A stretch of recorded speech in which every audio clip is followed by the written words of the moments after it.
Bonjour à tous. Aujourd'hui, nous allons continuer la programmation orientée objet.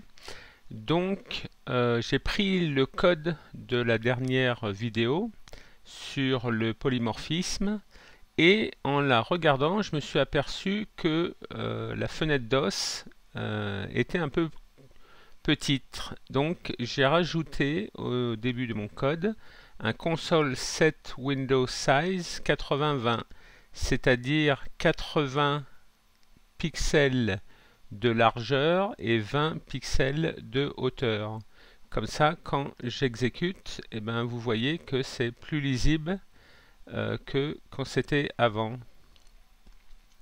Donc, dans ces nouveaux codes, j'ai rajouté une classe losange, je l'ai instanciée et j'ai appelé la méthode dessine. Alors, on a vu dans la vidéo précédente que les méthodes devaient être overridées quand elles avaient le même nom que la méthode parent. Mais vous pouvez peut-être voir dans certains codes, dans certains exemples, que ce n'est pas toujours le cas. Alors, ma méthode losange, elle dérive de forme. Elle a une méthode qui s'appelle pareil dessine, mais je ne veux pas que cette méthode dérive de ma classe, de ma méthode dessine de ma classe parent, qui est forme, car il y a certaines spécificités à ma classe losange que je ne veux pas.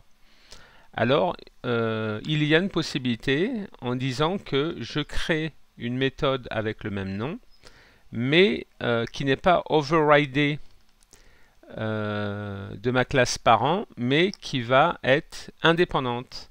Et dans ce cas-là, il faut mettre le mot-clé new pour dire c'est une nouvelle méthode qui n'a rien à voir avec la méthode de ma classe parent.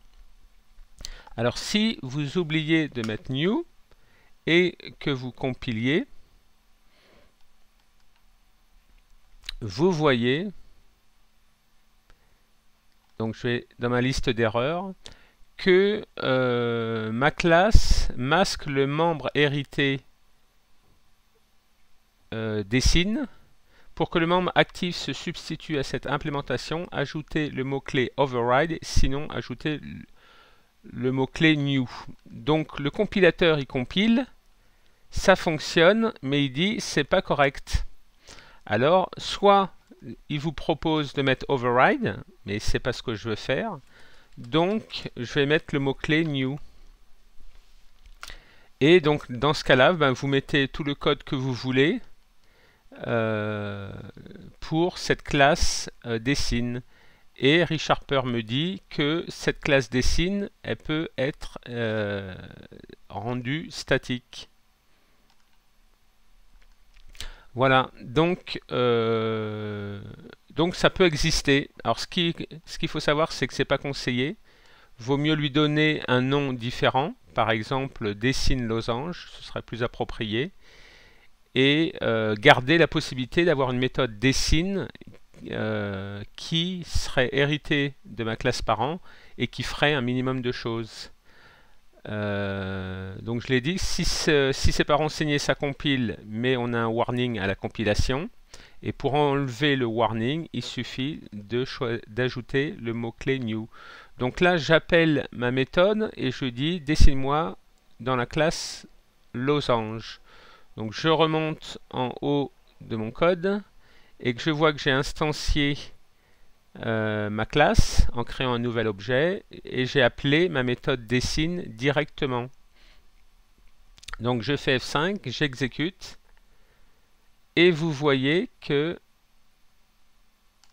ma méthode dessine dans la classe losange, elle est bien appelée et elle passe pas par la classe de base vu que elle cache la classe de base de forme. Voilà, c'était une petite exception, donc faut savoir que ça existe et que si vous le voyez dans du code, et ben que c'est pas une erreur, Mais par contre, si vous voyez pas new, il est conseillé de le mettre pour enlever les warnings à la compilation. Et ça fonctionne. Voilà, c'était une petite vidéo assez courte, mais c'était un point qu'il fallait préciser. Si vous avez aimé, vous pouvez vous abonner. Si vous avez des questions, n'hésitez pas à les poster. Merci et à bientôt.